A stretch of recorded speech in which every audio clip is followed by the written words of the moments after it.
Guess who's back? Back again. All right then. So, Halli, thank you for joining me to talk about, I think, what is quite a personal story. Yeah, for sure. It's very kind of you to do this. And I think it's one that, if anyone listening to this is in a similar position, will be very useful and helpful for someone. So, yeah, I hope it can help someone. So let's recap a little bit. So last September, you had a bit of a tragedy. Whoopsie. Whoopsie, yeah, let's call it a whoopsie.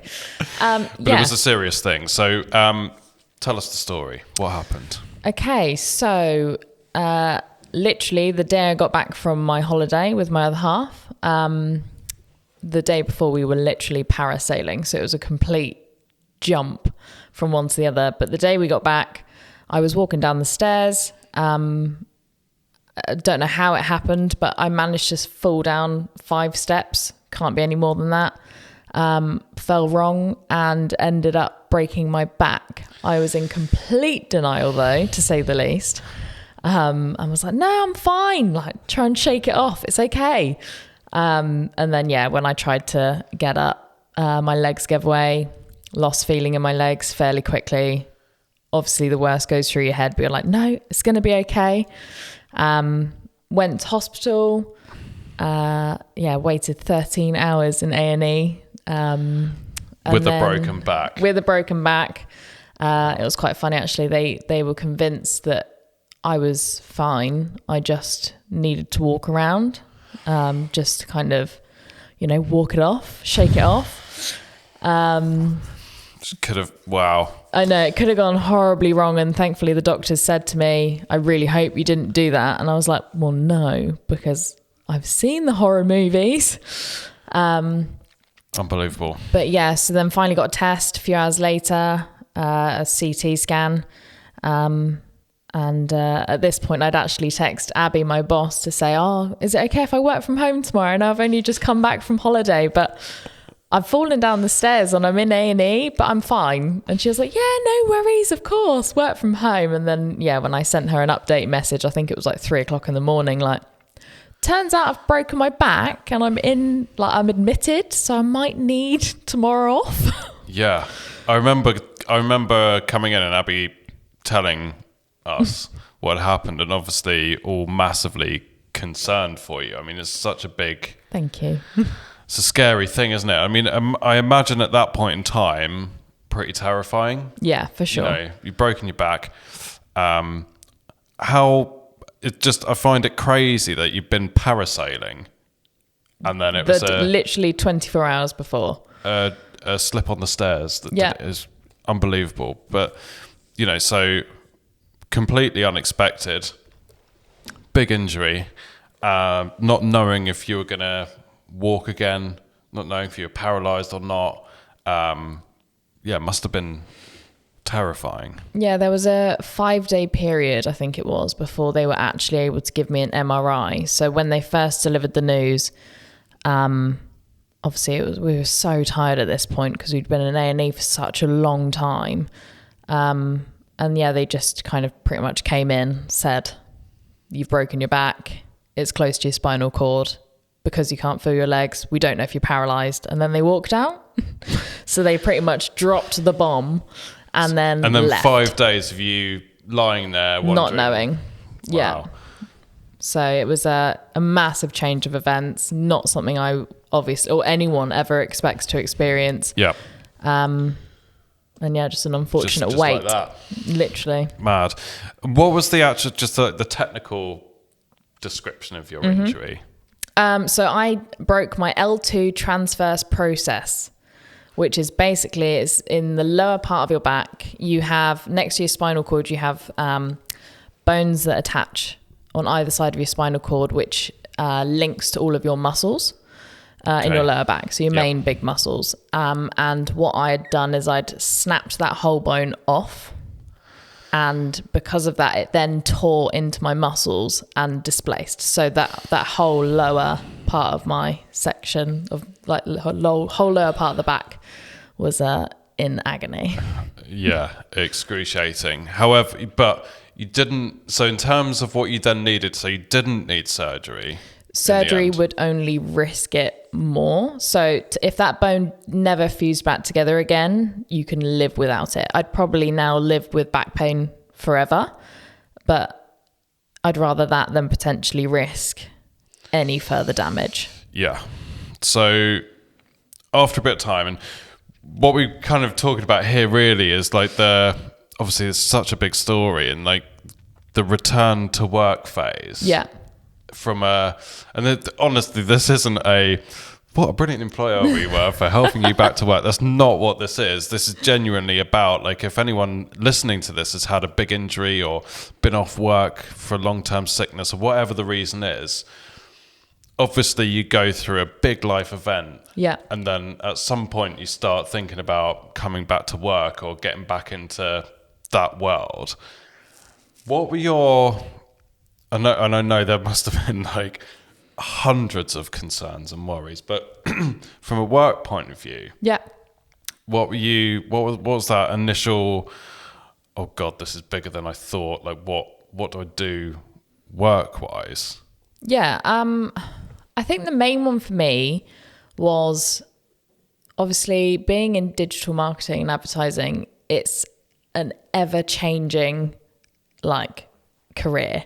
So whether it's your platforms that are changing, there's constant clients, anything like that. It's always so busy, which is great when you're in it every day. But if you haven't been, and I knew that it was going to be something that I was going to be out of touch with for a fair while whilst I recovered, how much was I going to miss out on? And what did I have to then do when I got back that was going to help me get back into my role? Was there going to be loads of changes that I had to go through training courses again? Or how much was I going to forget? Because remember, I'd only been in the business for about 5-6 months at that time. Yeah. So I was still fairly new to my role anyway. So yeah, there was loads of concerns running through my head. I just didn't want to forget everything, and the pressure of it coming back. Was I going to be able to, handle that as well as the injury? Yeah. Yeah. But I can imagine, changes on the Facebook ads platform are that's a relatively low thing on the scale, isn't it? In terms of, am I going to be able to walk again? Yeah. But from a practical side of view, like a practical sense, like what, if people are in this position, and what did you find useful in terms of communicating with us or like planning that? Like what did we do well, and what could have been better, or like what did you struggle with? Yeah, I think obviously my main concern when I was first in hospital was, you don't want to take the piss out of the company you work for, right? Like, it's not anything I could have preempted. Some people would. But personally, it's not something that I ever strive to achieve. So I love my job. My main concern was, do I still have it? Like, it was a concern of, okay, not only have I not been in the business for long enough, but how I had no idea how long my injury was going to put me out for. Yeah. And that is a major concern for anyone that goes through any type of illness or injury that is going to potentially put them out of work. Yeah. And there's not a lot you can do about it. You can't just switch it off and then try again. So one of the most comforting things I found, especially in the first couple of weeks, was pretty much everyone touched base with me from the office. Yeah. And yourself, as soon as I felt up to having a phone call, you called me up, and the biggest comfort was you said, don't worry about anything. Yeah. Your job's here. Don't worry about finances, anything like that. You're going to be okay. Yeah. And instantly you can then go, okay. Because that must, it's coming to terms with a massive life change. And what that means for every aspect of your life. Like, can I still do my job is one thing, but also, can I pay my bills? Can I pay my bills? But like your social life, what does it mean for that? Because you're an extremely active person, aren't you? Like you love doing stuff outdoors, and you're certainly not one to sit around and twiddle your thumbs. So like mentally, you've got all of these practical concerns about, God, like, what does this mean? Am I still going to be employed? Am I going to be able to pay my bills? How long is this going to take? but also for someone who loves being out and about and doing stuff to suddenly be stuck, like literally like that, from parasailing and doing really fun things to suddenly not being able to do any of that for the foreseeable future. How does that weigh on one's mind? Yeah, it took a massive mental toll. Like, there's no denying it. And I think it still is, because I'm still really limited. So even now, I mean, what is it, eight months on, I still don't have full sensation in my right leg. I'm still getting physio every week, you know, trying to get that back. I've done a series of hydrotherapy, various different physiotherapy sessions. I'm about to start acupuncture. Like, there's so many things that I'm trying to do to get back to where I was. And as you said, it's really difficult. I mean, before I'd be doing, you know, like downhill mountain biking. And I did see myself as fairly active, and that changed drastically and still has this far down the line. I have to put it into perspective that I am able to walk, which is fantastic. I'm very grateful for the use of my legs, and I try to see it from that point of view so I don't get in a negative mental state. But there are so many people that don't have that. And then what do you do? And it's trying to facilitate your new future and my life may change forever, because maybe I won't be able to do as much as I used to do. But I have to personally see it as, okay, I can walk though. I've still got my legs. I've just recently started driving again, which is unreal. It's awesome. And if I put it into perspective of 8 months ago, I had to train with physios for days and weeks on end in hospital to learn how to use my legs again. And that was really hard. Something that you take for granted. For sure. I mean, you learn when you're a kid, toddler, and then you don't think about it again because it's your day-to-day life and activities. And then when you can't do it and you're trying to fuse your brain to tell yourself to walk and you're like, I can't. It's weird.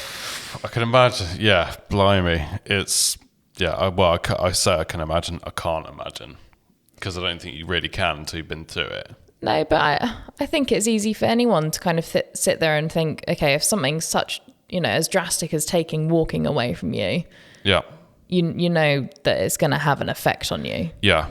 And I think you've had a really positive mental outlook and attitude with it from the start. So one of the stories that really makes me smile is, so we, as a business, we have income protection in place, which, thank God, because that means that we can, God forbid anything like this happens again. You don't want this stuff to happen, but it means that it's like, look, it doesn't matter. Mm-hmm. Look, financially, this doesn't matter. Like, you're cool.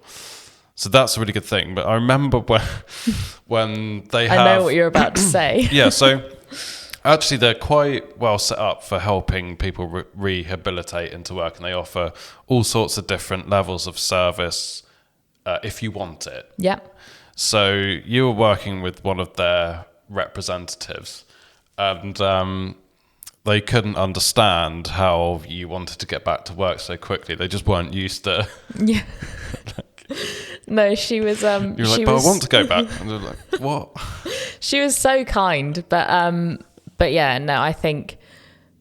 I've already said it, but sitting and not doing anything from being so active, but mentally I was all there. Like, there was no issues with kind of being able to concentrate or anything like that. As soon as I'd come off my pain meds, I was ready and raring to go. Although my legs weren't, I was like, I have to do something. I can't...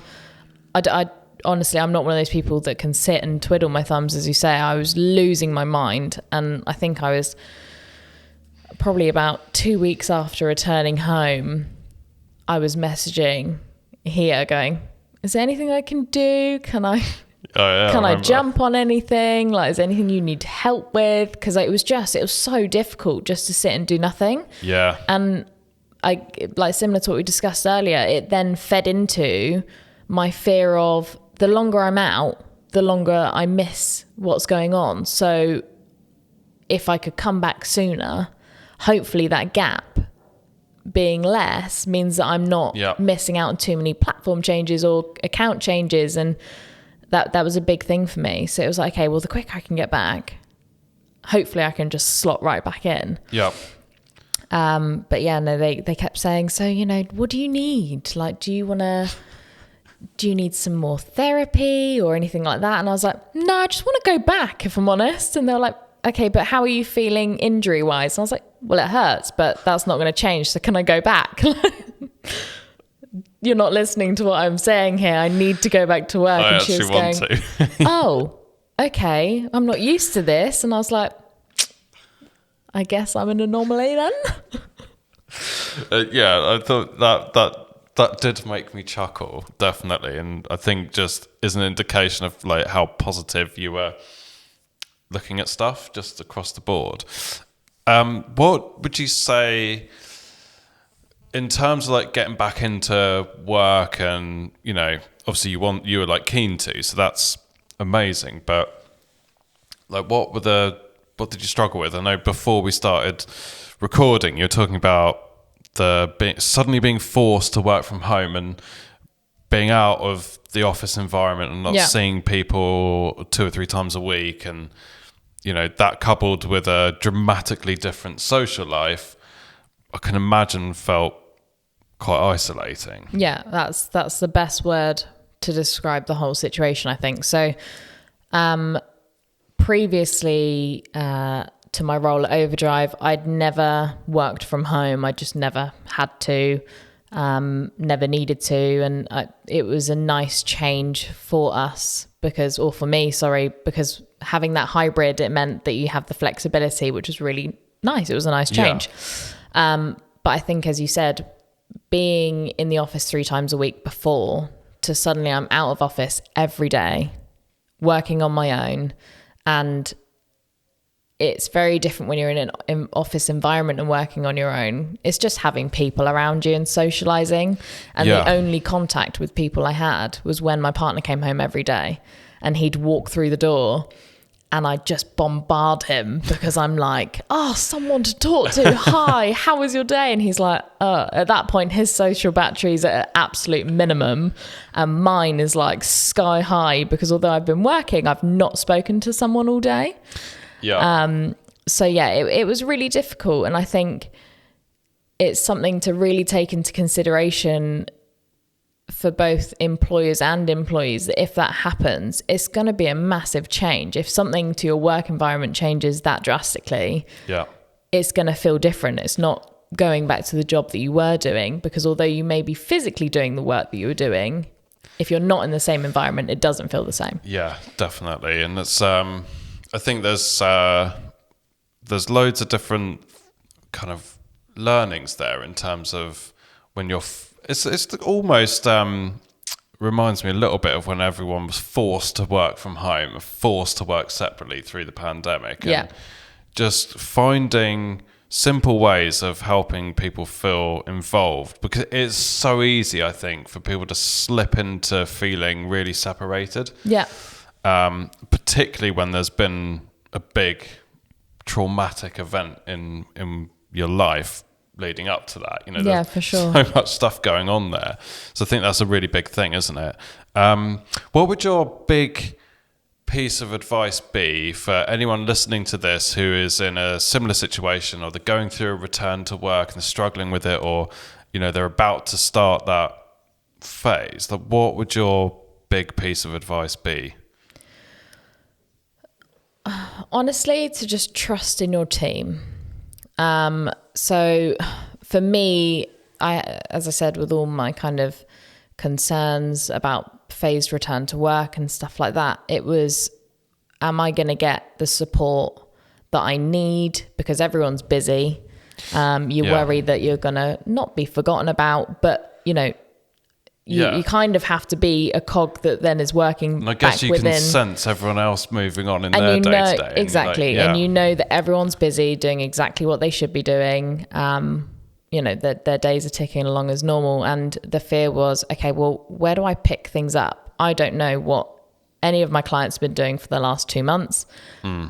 Has the team changed internally? Are we all kind of doing the same day to day?